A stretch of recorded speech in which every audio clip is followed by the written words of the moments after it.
એ કથા સાંભળી જોજો, ઘટના કોઈકના જીવનમાં બની છે. એનાથી પ્રેરણા લઈને ધર્મગોસ્વામી મહારાજે સંયમ અંગીકાર કર્યો અને એમાંથી પ્રેરણા લઈ અને આના મનમાં પણ, સિંહકુમારના મનમાં પણ સંસારની વાસ્તવિકતાનો બોધ જાગ્યો. સ્વરૂપ પૂછે છે ભગવંત, સ્વરૂપ શું છે આ સંસાર? અહીંયા પ્રાણીઓ કેવા પ્રકારના માનસિક શારીરિક સુખ કે દુઃખ ભોગવે છે અને એમાંથી ઉગારનાર ધર્મ અને જિજ્ઞાસાનું સમાધાન ગુરુ ભગવંત તું એમ પૂછે છે ભાઈ કે આ સંસારમાં સુખ દુઃખ, સુખ જેવી કોઈ વસ્તુ અહીંયા છે જ નહીં. યદિ એમ લાગતું હોય કે સુખ છે તો એ માત્ર આપણું અજ્ઞાન, આપણી ભ્રમણા, આપણી મિથ્યા માન્યતા, જેના પરિણામમાં દુઃખ છે. મધુબિંદુનું એમને દ્રષ્ટાંત આપ્યું કે આવી વિકટ પરિસ્થિતિ હોય અને એમાં એકાદ ટીપા જેવું સુખ મળતું હોય તો એ ભોગવવા માણસ રાજી થાય કે ત્યાંથી મુક્ત થવા માટે માણસ રાજી? મધુબિંદુ સમય ભોએ તુચ્છે પરિણામ દારુણે ભણિયમ ઈય વસણ સંકટ ગો વિભુહો કહ મય ભોતુમ જય. જે સમજુ માણસ છે એ આટલા બધા સંકટની વચ્ચે આટલું અમથું સુખ મળતું હોય તો એને ભોગવવા કોણ રાજી? અને વળી ભોગવ્યા પછી એ સુખનું પરિણામ પણ દુઃખ છે, દુર્ગતિ છે, દુર્ભાગ્ય છે, બધું જ છે. એવા સુખમાં કોણ લપેટાય?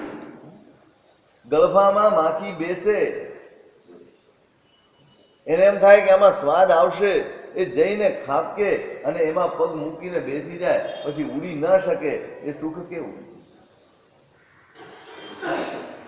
સુખ છે ચોક્કસ, એને એના અનુરૂપ સ્વાદ મળી જાય છે, પણ ત્યાંથી છૂટી ન શકાય અને તડફડીને મળવું પડે, એનું નામ સુખ. એમ આપણે પણ આ સંસારમાં રહીએ, આપણી 70-80 વર્ષની જિંદગી, એનો તમે અંદાજ કાઢો ને. અંદાજ કેવા કેટલો સમય સુખનો ગયો, કેટલો નીકળે? 5-10 વર્ષ નીકળે. ભેગા કરીએ, ટોટલ સમયો ભેગા કરો, તમે કલાકો ભેગા કરો, જેમાં સુખનો કાળ જોજો, તમે માની લીધેલો નહીં, સુખનો કાળ જોઈએ, જેમાં તમને કોઈ ચિંતા ન હોય, કોઈ ભય ન હોય, કઈ મન ઉપર કોઈ ભાર ન હોય, કોઈ સ્ટ્રેસ ન હોય, તાણ ન હોય મગજ ઉપર. એવો સમય કેટલો જાય? 70 વર્ષમાં 10 વર્ષ નીકળે.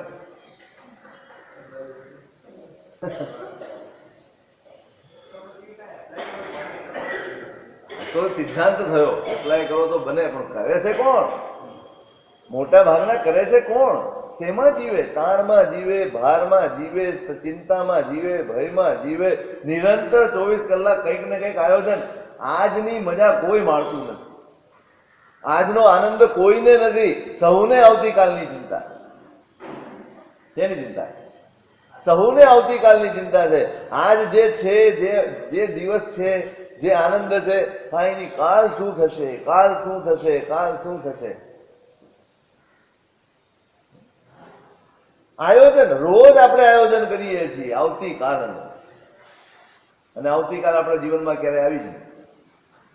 જો આમ હશે ને તો કાલે આપણે સુખી હઈશું એમ માનીને કાલનું આયોજન કર્યું, આવતીકાલ આવીને ઊભી રહે ત્યારે નવી બીજી કાલ ઊભી થઈ જાય છે. તમે એને માણી શકતા નથી, તમે એને ભોગવી શકતા નથી, તમે એના સુખનો અનુભવ કરી શકતા નથી. આ કેવું સુખ?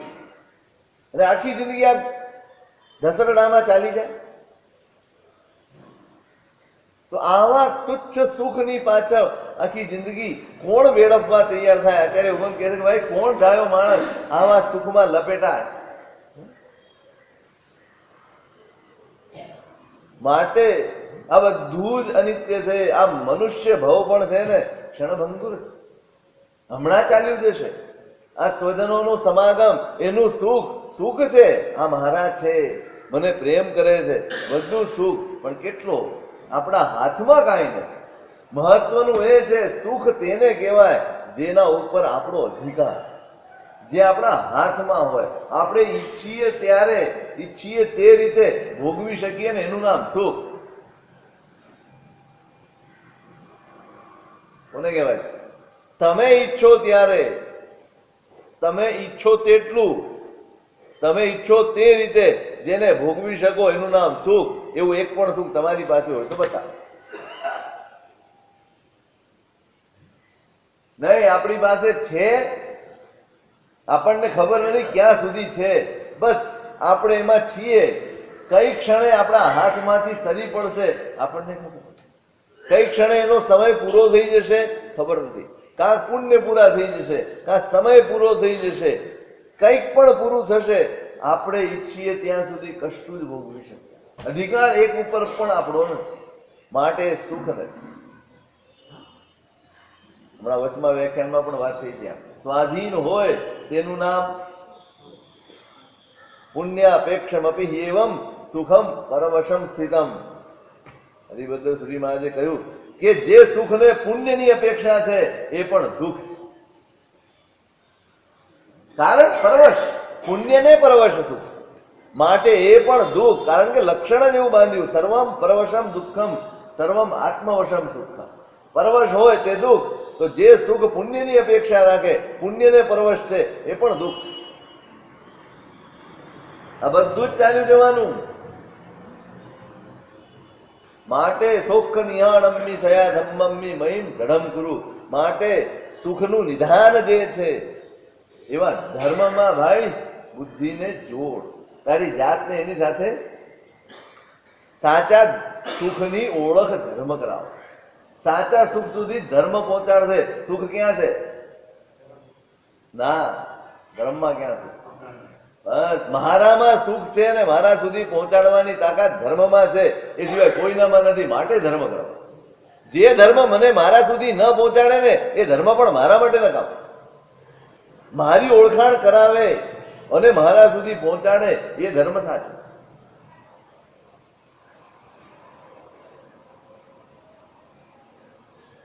ભગવાન તો ધર્મ કેવો હોય? સિંહકુમાર પૂછે છે, ભગવાન તો ધર્મ કેવો હોય? પેલા કયો બતાવે? પેલા સાધુ ધર્મ બતાડે.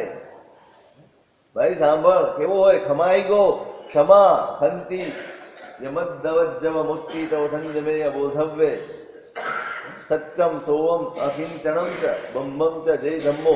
10 પ્રકારનો યતિ ધર્મ બતાડ્યો. ક્ષમા, મૃદુતા, રુજુતા, મુક્તિ, 10 પ્રકારનો યતિ ધર્મ સમજાવે. કેવી હોય ક્ષમા? સંબંધાણ પુબ્બગમ વત્થુ સહાવા લોયણેણ કોહસ્ર અણુદવો. સહેલું નથી આ સાધના. સાધના શું છે? ફરીવાર પ્રતિક્રમણ, સામાયિક ક્રિયા, ઇરિયાવય, આ સાધના નથી. ક્ષમા સાધના, મૃદુતા સાધના, રુજુતા સાધના. કેળવવાનું શું છે? એવું સરસ વ્યાખ્યા આપી છે. ક્ષમા એટલે શું? સમ્યક જ્ઞાનપૂર્વક વસ્તુના સ્વભાવના જ્ઞાનપૂર્વક ક્રોધનો અનુદય, એનું નામ ક્ષમા. ક્રોધ આવે જ નહીં. એકવાર જ્ઞાન સમ્યક બની જાય, એકવાર ખબર પડી જાય કે ભાઈ જગતનો સ્વભાવ આવો છે, કર્મનો સ્વભાવ આવો છે, આ સંબંધો, આ ઋણાનુબંધ આવા જ છે, પછી કશાય ક્રોધ આવે. અને આવી ગયો હોય ઉદય પત્તસ્માં વિફલીકરણમ, ઉદયમાં આવ્યો હોય, આમ અંદર ખ્યાલ આવી જાય કે મને ક્રોધ આવી રહ્યો છે, એને વિફલ કરી નાખે, એને નિષ્ફળ કરવો, એને પ્રગટ ન કરવો, એ પણ ક્ષમા.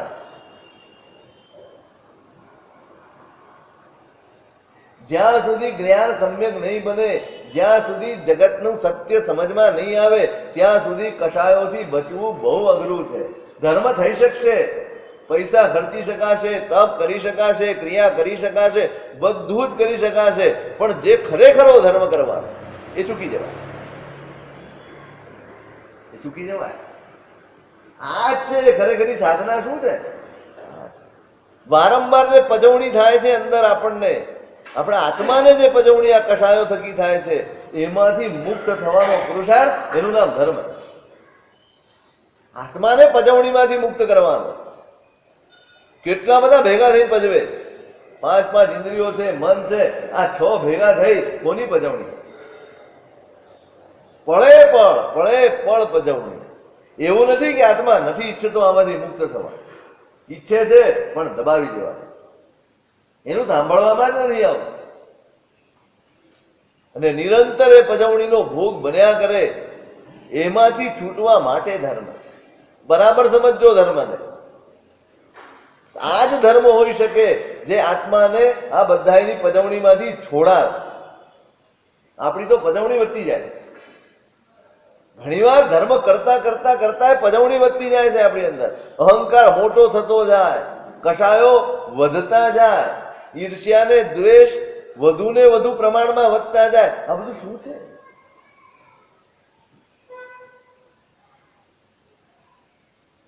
અહીંયા જ સાવધાન રહેવાનું. આ જ ધર્મ છે એમ સમજવાનું.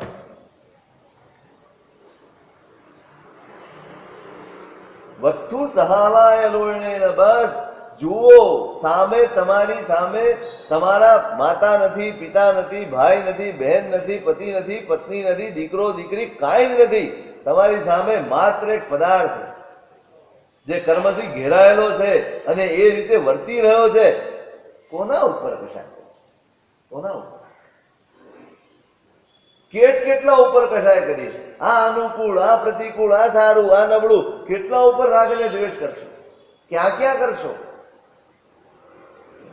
આ તો અનંત પરંપરા છે, અનંત વિષચક્ર છે. આ પૂરું જ નહીં થાય. ક્યાં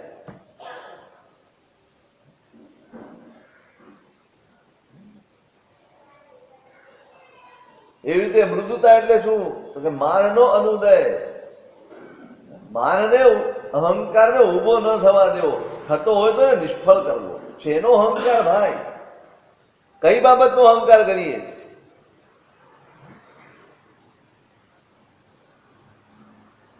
રુજુતા, માયાનો અનુદય, છલ પ્રપંચ એ નહીં. કરવાનું મન થાય તો એને નિષ્ફળ કરવાના. ન થાય જો જ્ઞાનીઓને ખબર છે. તમને એમ નથી કહી દીધું કે ભાઈ ક્રોધનો અનુદય, માનનો અનુદય, માયાનો અનુદય, લોભનો અનુદય નહીં. ખબર છે આવવાના. આપણે લાખ પ્રયત્ન કરશું ને તો ગુસ્સો આવવાનો. ગમે તેટલો સતર્ક રહીશું તો અહંકાર આવવાનો, માયા કપટ આવવાની છે, લોભ આવવાનો જ છે. પણ સાવધાન ત્યાં રહેવાનું. ઉદયમાં આવ્યો હોય તમને ખબર પડે અને એને નિષ્ફળ કરવાનો. બહાર પ્રગટ નથી જ કરવાનો. શરૂઆત ત્યાંથી કરવાની અને આપણે ત્યાં જ નિષ્ફળ જઈએ. ત્યાં નિષ્ફળ જઈએ. માળા ગણવાથી ક્રોધગામ શાંત થઈ જશે. તમે એમ કહો શાંતિના ભગવાનની માળા ગણી નાખીએ એટલે શાંત થઈ જવા? ના થઈ જવા.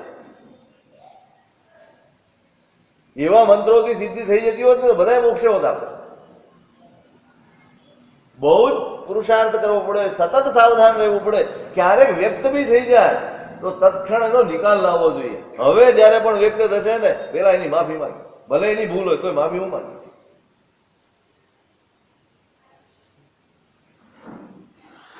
10 પ્રકારનો યતિ ધર્મ સમજાવ્યો. શિવકુમાર કે સાહેબ અતિ ઉત્તમ ધર્મ છે સાહેબ, પણ કોઈની ક્ષમતા ન હોય, કોઈની પાસે સામર્થ્ય ન હોય અને આવું આચરણ ન કરી શકે તો પછી શ્રાવક, તો પછી એના માટે શ્રાવક થવાનું હોય.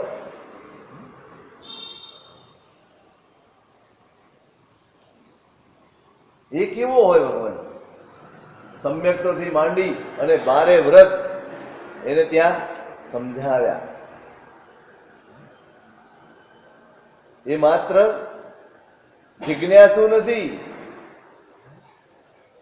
એ માત્ર જિજ્ઞાસા વ્યક્ત નથી કરવા આવ્યો, અભિલાષા પણ બનવા. જિજ્ઞાસા સાથે અભિલાષા આવે ને એટલે પુરુષાર્થ આવે. આખો ધર્મ સમજ્યા અને ગુરુ ભગવંત પાસે શ્રાવક ધર્મ બહુ મહત્વની વાત. ધર્મ સમજાય અને છતાંય સંસારની પરવશતા ન છૂટે ને તો એ આપણી સમજણ સમ્યક ન ગણાય. ધર્મ સમજાય, સમજણ સમ્યક ત્યારે જ ગણાય જ્યારે આપણને પુરુષાર્થ તરફ દોરી જાય, કંઈક કરવા માટે પ્રેરણા કરે અને આપણે કરીએ, સમજીએ ઘણું, જાણીએ ઘણું અને કરીએ કાંઈ નહીં. પરવશતા છૂટવી જોઈએ, પરાધીનતા છૂટવી જોઈએ, લગાવ છૂટવો જોઈએ. સંસાર છૂટશે ત્યારે છૂટશે, પણ સંસાર પ્રત્યેનો લગાવ તો છૂટે, એના પ્રત્યેની પરવશતા તો છૂટે. આના વગર નહીં જ ચાલે, આમ જોઈશે જ, આવું કરવું જ પડશે, આમ જ થશે. આ જે આગ્રહો છે ને એમાંથી છૂટી જઈએ ને તો બહુ મોટો ધર્મ થઈ જાય. આગ્રહો છોડો. આ આગ્રહો ક્લેશ જન્માવે છે, આ આગ્રહો કશાય કરાવે છે, આ આગ્રહો અરસપરસમાં જુદાઈ કરાવે છે. કોણ છૂટા પાડે છે? આગ્રહો છૂટા. કેટલા બધા આગ્રહો છે આપણને, દરેક બાબતના, કપડાની બાબતના હોય, ખાવાની બાબતના હોય, પીવાની બાબતના, ઉઠવા બેસવા ઊંઘવા, એક બાબતનો આપણને આગ્રહ છે. આવું જ જોઈએ. આજે આ કપડાં પહેરવા છે અને જો તૈયાર ન હોય, ઇસ્ત્રી થયેલા ન હોય એટલે આપણો પિત્તો જાય. આટલા બધા 50 જોડ ઘરમાં કપડાં પડ્યા હોય પણ એના માટે ક્લેશ થાય. આ શું? આ પરવશતા, આ પરાધીનતા. અને સુખ કહેશો, અને સુખ કહેશો, સુખ નથી. સમજણ ન હોય ત્યાં સુખ હોય જ નહીં. સાધનો હોય, સાધનો હોય, પણ જો સમજણ હોય ને તો જે સાધન તમને સુખી કરે. જો સમજણ ન હોય તો એ જ સાધન તમારા દુઃખનું કારણ બની જાય. આ કપડા, તમે લાવેલા બ્રાન્ડેડ કપડા તમારા સુખનું સાધન છે, પણ તમારી સમજણ ઓછી પડે છે તો એ જ દુઃખનું કારણ છે. ધર્મ સમજાય અને પરવશતા ન છૂટે, છૂટવી જ જોઈએ. આગ્રહો છૂટવા જ જોઈએ, જતું કરવાની વૃત્તિ આવવી જ જોઈએ. આટલો ધર્મ તો થાય. ક્યાંય અઘરું છે?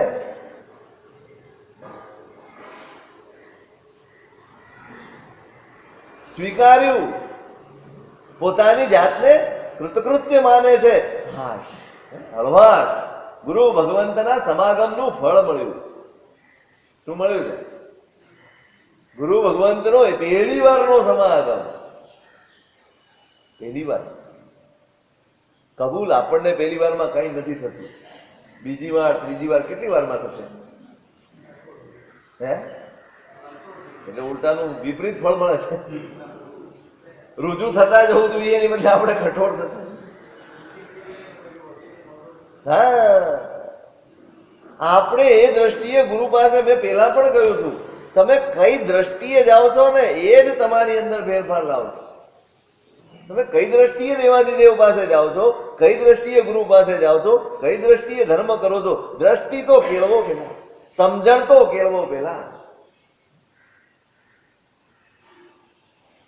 કૃતકૃત્યતા માને, ધર્મ થકી જે કૃતકૃત્યતા માને ને એ આત્માભિનંદી હોય, અને સંસારના સુખ થકી જે પોતાની જાતને ધન્ય માને એ ભવાભિનંદી. પોતાની જાતને ધન્ય માને છે. આજે કંઈક મળ્યું, કંઈક પ્રાપ્ત કરીને જઈ રહ્યો છું ગુરુ પાસે. ઉપાસના કરી, સમય થયો એટલે પોતાના રાજમહાલય પાછો આવ્યો. આવીને કુસુમાવલીને વાત કરી કે આજે આવું આવું સાંભળ્યું.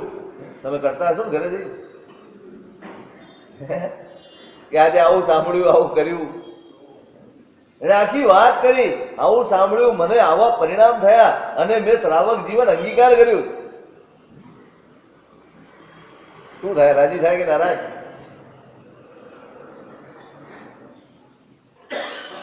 જોકે તમે મૂળ જોઈને જ વાત કરો, કમસે કમ સાંભળે, બીજું કઈ બોલે નહીં તોય સારું.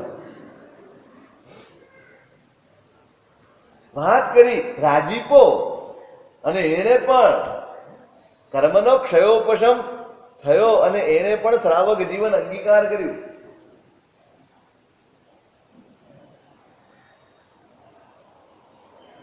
અને રોજ ગુરુ ભગવંતની સેવા ઉપાસના કરે છે અને એમ કરતા 1 મહિનો પસાર થયો અને બંને સતત ઘૂંટાય ત્યારે ભાવિત થાય.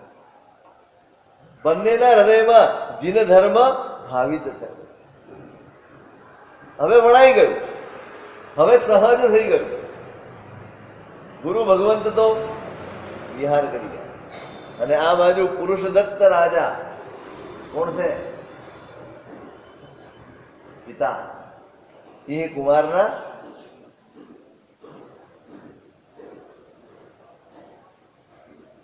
અમિત તેજ નામના ગુરુ ભગવંતની પાસે ધર્મ સાંભળી અને હૃદયમાં ધર્મ હૈયે વસ્યો. સમય જોયો, હવે બસ ક્યાંક અટકવું જોઈએ, ક્યારેક અટકવું જોઈએ.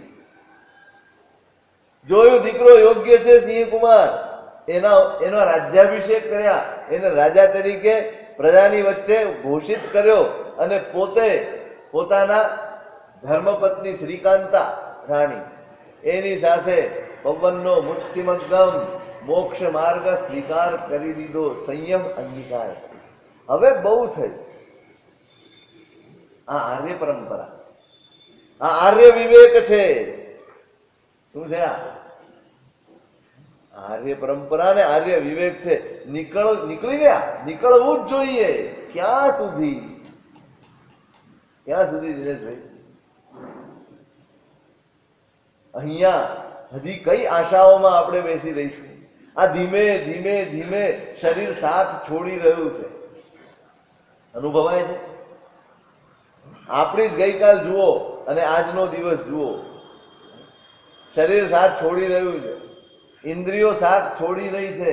આપણું મન પણ ધીમે ધીમે આપણા કયામાં રહેતું બધું જ છૂટી રહ્યું છે. બસ આસક્તિ નથી છૂટી, લગાવ નથી છૂટી રહ્યો, આશાઓ નથી છૂટી રહી અને એના માટે આપણે બેસી રહ્યા, ચોંટી રહ્યા છીએ. બધું જ ચાલ્યું જાય છે ધીમે ધીમે. આંખે દેખાય નહીં, કાને સંભળાય નહીં, વસવસો કરવાની અને વલવલાટ કરવાની ઉંમર આવતી જાય. બાળપણ ગયું, યુવાનીએ જવા બેઠી અને ઘડપણ એના પગલા સંભળાય. હમણાં ધીમે ધીમે ધીમે પ્રવેશ કરશે. આ ઢીચણ દુખે છે, હવે થાક લાગે છે. તમે ગમે તેવા ઇસ્ત્રી ટાઈટ કપડા પહેરો ને કલપ કરો પણ ઘડપણ તમારું દેખાયા વગર. ઇસ્ત્રી કપડા ઉપર થશે કે હાથ ઉપર બી થશે? હાથ ઉપર ને મોઢા ઉપર દેખાતા સ્થળ એ ઇસ્ત્રીથી જવાના છે? બધું જ જવા બેઠું છે, જશે. અને જે સુખ તમે માનો છો કે આ સુખ ભોગવી લઈએ, એ આખી જિંદગી નથી ભોગવી શકવાના. ઉંમરની સાથે રોગો તૈયાર બેઠા છે આવવા માટે. હવે તો ઉંમર બી નથી કોઈ દેખાતી. પેલા તો એમ હતું કે માણસ 70-80 નો થાય ને ત્યારે કઈક ઉધરસ આવે. લોકો એમ કહેતા કે સાહેબ 80 વર્ષની ઉંમર સુધીમાં તાવ કોને કહેવાય ને જોયું નથી, માથું દુખે કોને કહેવાય ખબર નથી. થતા કે નહીં એવા માણસો? અને આજે આ બધી વસ્તુઓ કોમન થઈ ગઈ, રોજની થઈ ગઈ આપણને. એટલે રોગો આપણી સાથે છે.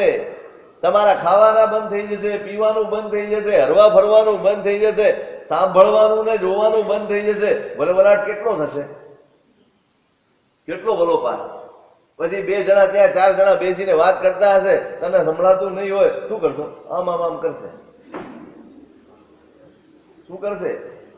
દેખાતો નહીં હોય ને. અમે જોયા છે ઘણી વાર ઓરવા જઈએ ને, આમ ડોસા ખુરશી નાખીને બરોબર ટીવી ની આગળ બેઠા આમ જોતા. હવે શું જોવું છે ભાઈ આની અંદર? હવે બાકી શું રહી ગયું? શું બાકી રહી ગયું? સીધો ટીવીમાં ભરાય અંદર.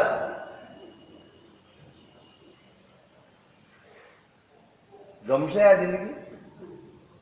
તમે વિચાર્યું છે ખરું? તમે બધા જ આયોજન કર્યા છે. તમે તમારા ઘડપણના, તમારા પોતાના માટેનું આયોજન કર્યું નથી કર્યું. તમે શરીરનું આયોજન કર્યું છે. માંદા પડી જઈએ તો તમારી પાસે મેડિક્લેમ છે, મરી જઈએ તોય વીમો છે ને? બધાના વીમા, ગાડીનો વીમો, તમારી પાસે જે કિંમતી વસ્તુ હશે એના તમારી પાસે વીમા હશે. બધાની ચિંતા તમે કરી છે, પરિવારની કરી છે, છોકરાઓની કરી છે, બધા માટે બધું જ મૂકી દીધું છે. પણ આવતીકાલે જ્યારે આપણું મન દુઃખી થશે, મનમાં ક્લેશ થશે, ત્યારે એને શાંત કરવા માટે હું શું કરીશ એનું આયોજન કર્યું છે? મૂકી છે કઈ ડિપોઝિટ? બોલો, તૈયારી કરી છે? ઘડપણની તૈયારી છે? દુકાને જવા નહીં મળે, મેં હમણાં કીધું એમ, કઈ સંભળાતું જોવાતું નહીં હોય, ક્યાંય ઉઠીને ચાલી જઈ નહીં શકાતું હોય, એવી અવસ્થામાં તમારું મન આર્ત ધ્યાનને રવાડે ન ચડી જાય, દુઃખી ન થઈ જાય, એના માટેનું કોઈ આયોજન તમે કર્યું છે ખરું? વિચાર્યું છે ખરું કે ઘડપણ આવવાનું નથી? ન કરવું છે? સારું છે, વહેલું પૂછી લીધું છે. ક્યાં આપણે આપણી જાતને, તમને ખબર છે અત્યારે તમને રવિવાર આવે છે ને તો પૂરો કરવો તમને ભારે પડે છે. ભારે પડે છે ને? 3 રજા જો સળંગ આવી ગઈ હોય તો તમે શું કહો? કંટાળો આવી જાય. કરવાનું શું? તમે ખાલી આટલો જ વિચારો કે એક દિવસ એવો આવશે કે 10 વર્ષ સુધી આ રીતે તમારે બેસી રહેવું પડશે, કંટાળો બી આવશે ને કોઈ સાંભળનાર નહીં હોય તમારી. તમે એમ કહેશો બેટા મને બી દુકાને લઈ જાય, બાપુજી બેસો. અત્યારે ક્યાં લઈ જાઉં તમને ઉપાડીને? બેટા મને ફરવા લઈ જાય. હવે આ ગઢા માણસો ને ચેન નથી એમ કે આપણા ફરવાની મજા મારી નાખશે, આને હારે લઈ જઈશ કે ના કે? શું કરશો એવા ટાઈમે? તમે તમારા મનને, તમારી જાતને ક્યાંય કેળવી નથી. નથી તમને વાંચનનો રસ, નથી તમને જાપનો રસ, નથી તમને કોઈ આરાધનાનો રસ, નથી કોઈ બાબતનો તમને રસ નથી. પંચાયતનો રસ છે અને એ રસ પણ તમારો પોસાવાનો નથી. કોઈને ટાઈમ નથી છે કોઈને.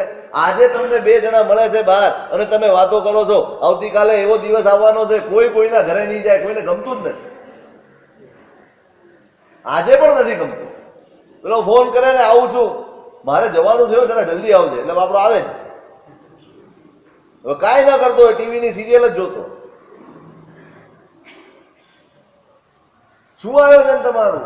એક દિવસ આપણને આ ઘડપણ આવવાનું છે, આવવાનું જ છે.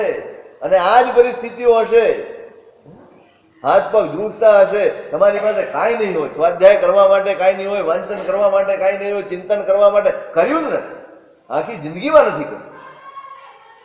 ઘડપણમાં ગોવિંદ ગુણ ગાશું. કયો ગોવિંદ? ગોવિંદાના ગુણ ગાવ તો છે બાકી કશું જ નહીં ગમે. બરાબર ધ્યાન રાખજો, બરાબર યાદ રાખજો. કશું જ નહીં ગમે. પછી શું કરશે? ઘરમાં કકલાટ કરશે,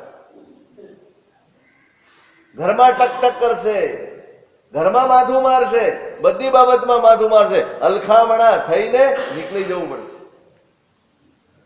જો તમારે દુઃખી ન થવું હોય, આર્ત ધ્યાનમાં ન જીવવું હોય ને, આજથી કેળવો તમારી જાતને.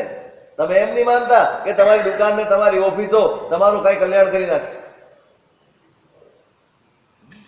તમને સ્તવન ન ગમે, તમને સૂત્રો ન ગમે, તમને અર્થો ન ગમે, તમને સ્વાધ્યાય ન ગમે, તમને સાધુનો સમાગમ ન ગમે, કશું સામાયિક ન ગમે, પ્રતિક્રમણ ન ગમે, આ બધી જ કેળવણીના અભાવમાં ઘડપણ. તમને લાગે છે આનો કઈ ઉપયોગ છે?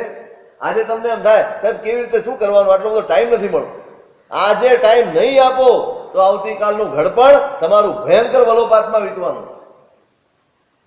આખા આટલા વર્ષો દરમિયાન કરેલો ધર્મ બધો નિષ્ફળ ચાલ્યો જશે તે વખતના અર્થ ધ્યાનમાં. ને ગાળો દેશો તમે દીકરાને વહુને, આ નથી સાચવતા. એટલે આ બધું સાચવે છે પણ તું સચવા એવો જ નથી.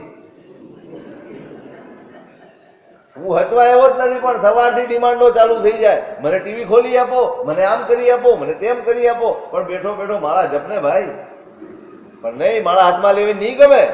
ગણિત નથી આખી જિંદગીમાં, ગણિત નથી. ક્યાંથી ગમે તમને? એટલે કહું છું કેળવો, આ કેળવો. વાંચવાની ટેવ પાડો, વિચારવાની ટેવ પાડો. સવનોની ટેવ પાડો, 2-4 ગાથા કરવાની ટેવ પાડો, પાડો ટેવ. નહીતર મૂકી આવશે બાપુજી, તમે ત્યાં જ ચૂકી રહેશે. અને તમે જોજો ઘડાઘડમાં કોણ વધારે છે. એકવાર એક કામ કરજો, જેમ હરવા ફરવા જાઓ છો ને, એકવાર બધા ઘડાઘડની મુલાકાત લઈ આવજો. કઈ કોમ્યુનિટી વધારે છે? જૈનો ને બ્રાહ્મણો વધારે છે. કોઈ બીજી કોમના મા બાપ ત્યાં આવતા જ નથી. કેમ? ત્યાં ધર્મ વધુમાં વધુ છે, સમજણ વધુમાં વધુ છે, દાવો વધુમાં વધુ છે અમારા ધર્મનો ને સમજણનો. એ લોકો બધી વખતે છોકરાઓનો વાંક નથી હોતો, આપણો પણ હોય છે, આપણો પણ હોય.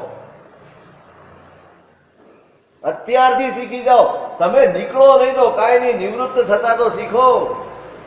અમુક વર્ષ થાય, તમે છોકરાને ધંધો સોંપી દીધો, વહુને ઘર સોંપી દીધું, પછી ચા ની ડબ્બી અહીં મૂકી કે ત્યાં મૂકી, તારું શું થાય? બે જ ને ચા મળે છે ને. તમારી વ્યવસ્થા અલગ હતી, પેલીની વ્યવસ્થા અલગ છે. એ ભલે ને ગમે ત્યાં મૂકીને ગોઠવતી, તમારે ચા થી કામ છે? કેરી ખાવી કે ઝાડ ગણવા? પણ ના, ટકટક કરવાનું મન થાય જ. પેલાને કેટલો ચાંદલો કર્યો. અમે તો 51 કરતા હતા બાપુજી. હવે જમાનો 51 નો નથી. હવે 51 માં તો રવાના કરે આપણને ત્યાંથી. 1000 રૂપિયા આપવા પડે. 1000 આપવાના, એટલે પણ રેવા દે. પેલો કમાય છે, પેલો વ્યવહાર સાચવે છે, તારા જેબમાંથી તો લેતો નથી, તો ટકટક છે નહીં. છોડતા શીખો. જે તમે પ્રેમ આપો ને, તમે આશ્વાસન આપો, પ્રેમ આપો, એને વહાલ આપો, પણ એ ક્યાં કેળવ્યું છે? આપો તમે આખી જિંદગીમાં પ્રેમે નહીં કેળવ્યો હોય, તમે વહાલે નહીં કેળવ્યો હોય. બીજું કાંઈ નહીં. તમે કાંઈ કરી શકો નહીં ને, ખાલી નડો નહીં ને તોય મોટી સેવા થાય. નડો નહીં કોઈને. તમે નિવૃત્ત થતા શીખો ભાઈ, નિવૃત્ત થતા. પોતાની જાતને સંકેલતા શીખો. બધી વાતે અહંકાર નહીં રાખો કે મારું જ આ ઘરમાં ચાલવું જોઈએ અને હું કહું એમ જ થવું જોઈએ. ગમે ત્યારે લાકડા ભેગા થઈ જવાનું. કોઈ અહંકાર ટકવાના નથી તમારા. અને તમે નહીં હો તો આ કઈ પડીને પાછળ નથી થઈ જવાનું. એમ વિચારે લોકો કે ઝાડ ગયું ને જગ્યા થઈ, એવું જીવન ના જીવશો. ખોટ લાગવી જોઈએ તમારી કે બાપુજી ભલે હતા ને ઘરમાં કાંઈ નહોતા કરતા, પણ એક હૂંફ હતી, એક આશરો હતો, એક છાયડો હતો, એવું લાગવું જોઈએ. એવું જીવન જીવતા અત્યારથી શીખી જજો. અને લાગે કે નથી આવડતું તો અહીંયા આવતા રહેજો. દુઃખી ન થવું હોય તો બે જ વિકલ્પ છે, કાં નીકળો ને કાં નિવૃત્ત થાવ. ત્રીજો કોઈ વિકલ્પ જ નથી. બાકી ઘડા કરશે. ત્યાં ઓશિકા ભીંજવ્યા કરજો રાતો રાત, અને ભેગા થઈને મારો છોકરો આવો ને મારો છોકરો તેવો બોલ્યા. સમય થાય, આ આર્ય પરંપરા હતી. સમય થયો અને છોડીને નીકળી જાય. હવે કોના માટે રહેવાનું? હવે શેનો વસવસો? હવે શેનું વલવલાટ? હવે શેની અભિલાષા? છોકરા રમાડે, એના છોકરા રમાડે. કેટલા રમાડશો ભાઈ?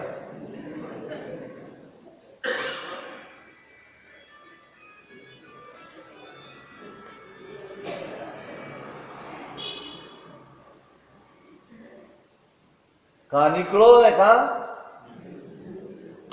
બસ સુખી થવાનો આ જ રસ્તો છે. શીખી જજો. એક ઉંમર નક્કી કરી લો, આના પછી ક્યારેય ધંધામાં, ઘરમાં, કોઈ વ્યવહારમાં માથું મારવું જ નહીં. સહયોગ આપવો, માથું નહીં મારવું. સહયોગ આપવું એક અલગ વાત છે. હું તો આની આટલી બધી ચિંતા કરું, પણ જરૂર નથી ભાઈ તમારે ચિંતા કરવાની. સહયોગ આપજો, સહકાર આપજો, પ્રેમ આપજો, માથું નહીં મારતા, ટાંગ નહીં અડાડતા ગમે ત્યાં. ભાવ બગડી જશે. પુરુષદત્ત રાજા નીકળી ગયા પોતાની રાણી સાથે. છોકરાને ભણાવી દીધો, વિશ્વાસ છે સારી રીતે જ કરશે. અને બાકી તો ભાગ્ય છે ભાઈ. તમે ગમે તેટલા સાથે રહેશો, એનું ભાગ્ય નહીં હોય તો તમે કઈ આડો હાથ નથી દઈ શકવા.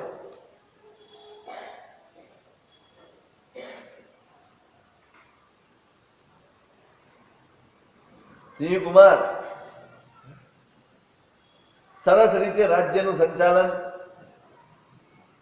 આમે યોગ્ય જીવ છે અને એમાં ધર્મ પામેલો છે, પછી ધર્મ પામેલો હોય ને એ જ યોગ્ય રીતે વહીવટ કરી શકે. ધર્મ પામવો બહુ જરૂરી છે બધી જગ્યાએ. રાજ્યનું સંચાલન કરો, ઘરનું સંચાલન કરો, પેઢીનું સંચાલન કરો કે ધર્મસ્થાનકનું સંચાલન કરો, જ્યાં પણ તમે સંચાલક તરીકે જાઓ પહેલા ધર્મ પામજો, ધર્મ શીખજો, પછી અંદર પ્રવેશ કરજો. નહીં તો આ પણ અધર્મના સ્થાનો બની જશે. નહીતર આ પણ કસાયોના અખાડા બની જશે. મારું તારું ને તું તું મેં આને પાડું તેને પાડું, આને પછાડું તેને પછાડું, આ જ ધંધા થશે. બહુ મોટી જવાબદારી છે, સામાન્ય નથી. આટલી સમજણ નથી હોતી ને ઘર ભાંગી જાય. આટલી સમજણ નથી હોતી, ધંધા જુદા થઈ જાય છે. આમ હર્યું ભર્યું ઘર હોય, એક મિનિટમાં ઉજ્જળ લાગવા લાગે. શેના કારણે? સમજણના અભાવના. સમજણ ડગલે પગલે જોઈશે. સંસારમાં હશો તોય અને ધર્મ ક્ષેત્રે હશો તોય. સમજણ નહીં હોય તો ક્યાંય સુખ નહીં મળે.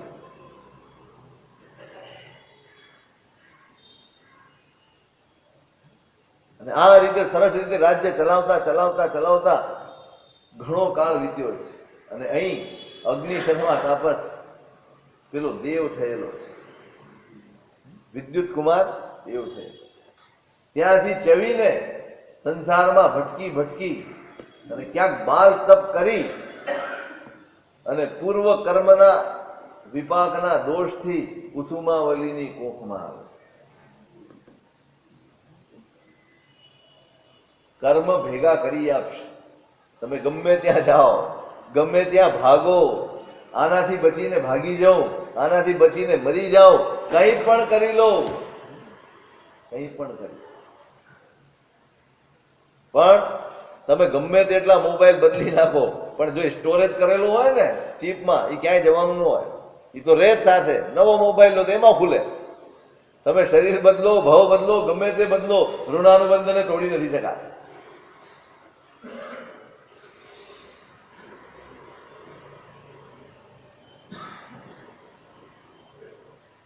સ્વપ્ન જોયું એને, પોતાના મુખમાં થઈને સર્પ પેઠો અને બહાર નીકળી અને રાજાને ડસ્યો અને રાજા સિંહાસન ઉપરથી પડી ગયો. આટલું સ્વપ્ન જોયું અને ગભરાઈને પેલી ઉઠી ગઈ. અમંગલ છે આ. એના મનમાં થઈ ગયું કે આ તો અમંગલ જોયું મેં. રાજાજીને કહ્યું પણ નહીં કે સાહેબ આવું સ્વપ્ન આવ્યું. ધીમે ધીમે ધીમે ગર્ભ વધવા લાગ્યો. પણ ગર્ભના દોષે જોજો, તે દિવસે પણ કહ્યું છે, એક જીવ આવે અને માતાના ચિત્તના વિચારો એકદમ ઉન્નત થઈ જાય. એક જીવ એવો આવે, ઉત્તમમાં ઉત્તમ જીવ હોય, સરસ વિચાર કરતા હોય, એના વિચારોને પણ રાજા પ્રત્યેનો અનુરાગ જતો રહ્યો, રાણીનો. બંનેને અરસ પરસ ખૂબ પ્રેમ છે, પણ આ જીવના પ્રભાવે પેલીને એના ઉપર રાગ જ ન રહ્યો, અનુરાગ જ ન રહ્યો. એને જોઈને પ્રેમ ન થાય.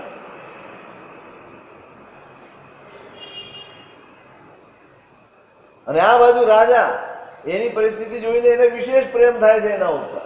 એનો સ્નેહ વધતો જાય.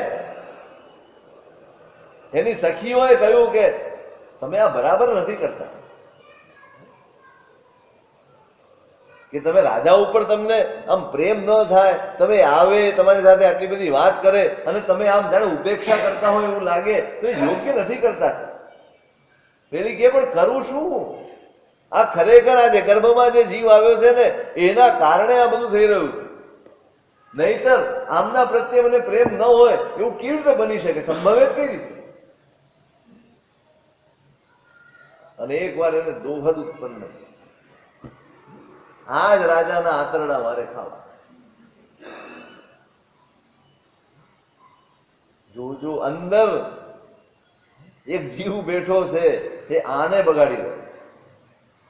કોનો સાથ લેવો, કોની સાથે રહેવું, એ પણ આપણા મન ઉપર બહુ ઊંડી અસર કરે. તમે કેવાની સાથે રહો છો, કેવાના સંગમાં રહો છો, કેવાના સહવાસમાં રહો છો, એના ઉપર આપણી માનસિકતાની બહુ મોટી અસર હોય. જેવો સંગ તેવો, બસ આ જેવો સંગ તેવો. તમે ગમે તેટલા સારા હો, તમે ગમે તેટલું પોતાની જાતને કેળવવા મહેનત કરી હોય, પણ એવાની સાથે જો થોડો વખત રહેવામાં આવે ને, ધીમે ધીમે ધીમે ધીમે આપણી મહેનત પાણી પર ફરી જાય. અહીંયા દોરો ઉત્પન્ન થયો, રાજાના આતરડા ખાવ. એને વિચાર્યું કે નક્કી આ પાપી મારો ગર્ભ લાગે, કાંઈ કરવું નથી ને કાંઈ કેવું જ નથી. એને એમ થયું કે ગમે તેમ કરીએ પણ આનો નિકાલ તો કરવો જ જોઈએ. આ તો મહાપાપી લાગે, એ તો હજી પેદા નથી થયો, એ પેલાથી મારા મનના આવા વિકલ્પો ઉભા કરે છે, આવી વૃત્તિ મને થાય છે, તો આ તો કેવો જીવ છે, આનો નિકાલ કરવો જોઈએ, આને પડાવી નાખી. જે ગંભીર વડીલો છે, મોટાઓ છે, રાજાને વાત નથી કરતા, પણ જે વૃદ્ધાઓ છે એમની સાથે બેસીને નક્કી કર્યું કે ના ના, આ તો અનર્થ થઈ રહ્યું છે, આનો નિકાલ કરવો જ જોઈએ. અને એનો વિધિ કરવાનો શરૂ કર્યો, એના પ્રયોગો કરવાના શરૂ કર્યા. પણ નયસો નિકાય કમ્મદો છે ન પડે. નિકાચિત કર્મ એવા છે કે એને મારી નથી શકાય. નિકાચિત કર્મના કારણે એના એ પ્રયોગો પણ નિષ્ફળ ચાલ્યા જાય, સફળ નથી થતા.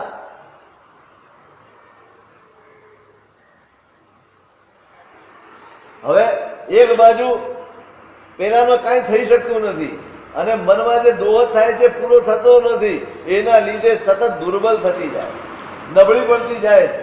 રાજા પૂછે છે કે તમને થયું છે શું? કોઈએ તમારી આજ્ઞા નથી માની? મારાથી કઈ પ્રતિકૂળ આચરણ થઈ ગયું છે કે આમ તમે રોજ સુકાતા સુકાતા જાઓ છો? મન ઉપર આટલો બધો બોજ છે, તમને થયું છે શું? તમને કે મહારાજ બીજું કાંઈ નહીં, હવે તો એમ થાય છે કે આ જીવન ચૂકાવી જાય, હવે મરી જાઓ એમ થાય. પણ શા કારણે આવું થાય છે? તમને મરવાનું મન કેમ થાય? મારા ભાગ્યને પૂછો તમે. બોલી નથી શકતી, આટલું બોલી અને રડવા લાગે, ધ્રુતકે ચડી જાય. મારું ભાગ્ય એવું છે કે હવે મારે જીવવું જ નથી. રાજા સમજુ છે, એને એમ થયું કે આ ઘણો બધો ઉદ્વેગ છે, આના મનમાં બહુ જ ભાર છે, અત્યારે આ વાત કરવા જેવી પાછળ ના પડી જવાય. બોલો બોલો, ઝઘડો એમાંથી ઉભો થાય. વિવેક કેળવવાનું કેવો સમય છે, પેલાની કેવી માનસિક સ્થિતિ છે સામેવાળાની, એમ લાગે કે અત્યારે કહી શકે એવી કન્ડિશનમાં નથી. છોડી દો, તે વખતે વાત છોડી દો, કા વાત બદલી નાખો, કા ઉભા થઈને નીકળી જાઓ. આગ્રહ નહીં રાખો, બોલતો પણ બોલશે ભાઈ, બોલશે. એને બોલવા જેટલી તો હોશ તો આવવા દો. રાજા વિવેકી છે, એ વિચારે છે કે ના, અત્યારે આને કશું જ પૂછાય નહીં અને આ વાતને આગળ વધારાય પણ નહીં, એટલે વાત ફેરવી અને બીજી વાતમાં એને લગાડી.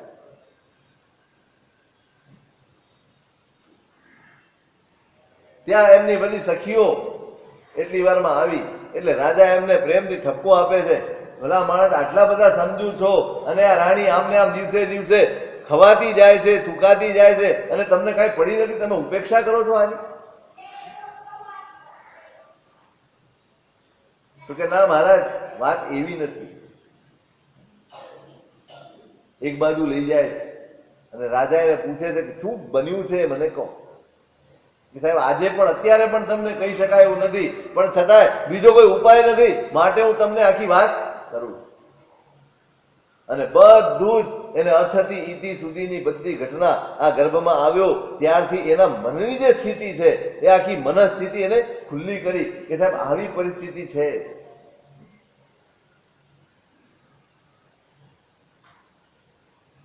રાજાને થયું કે ના, વાત તો સાચી.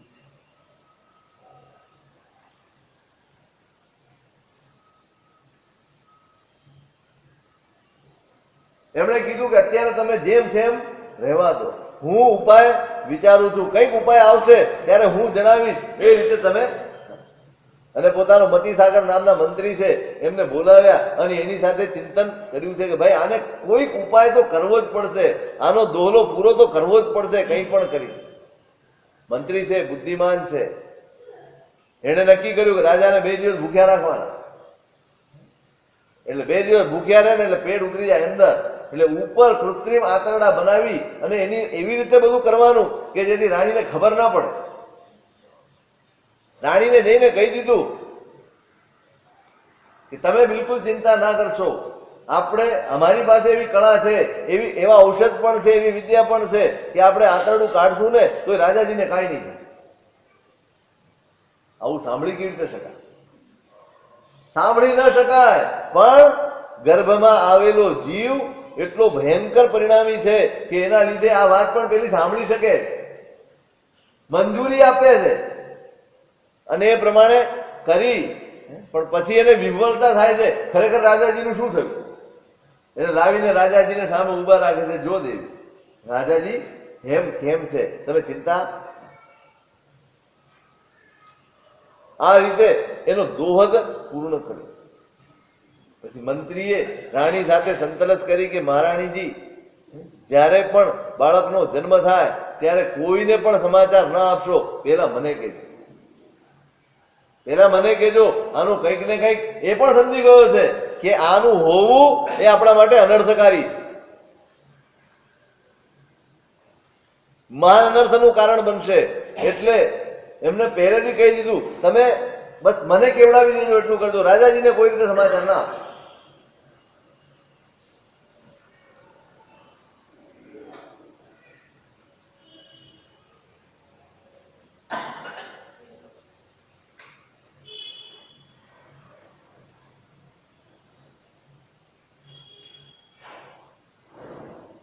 જન્મ થયો, યોગ્ય સમય થયો એટલે પેલા બાળકનો જન્મ થયો.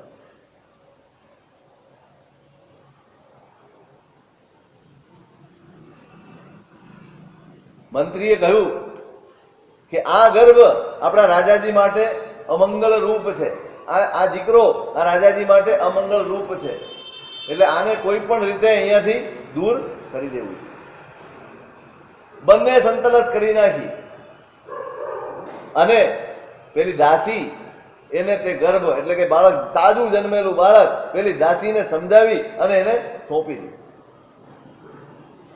દાસીએ એને વસ્ત્રમાં લપેટી અને ત્યાંથી ચૂપચાપ નીકળી જાય. નીકળે છે અને દૂરથી જુએ છે રાજાજી સામે આવી રહ્યા. હવે રાજાજી એને ભેગા થઈ અને એને શું થાય છે, એનું શું સ્વરૂપ છે અગ્રધિકાર વર્તમાન જોવું. કાલે રવિવાર છે, આવતીકાલે 12 વર્ષની વાત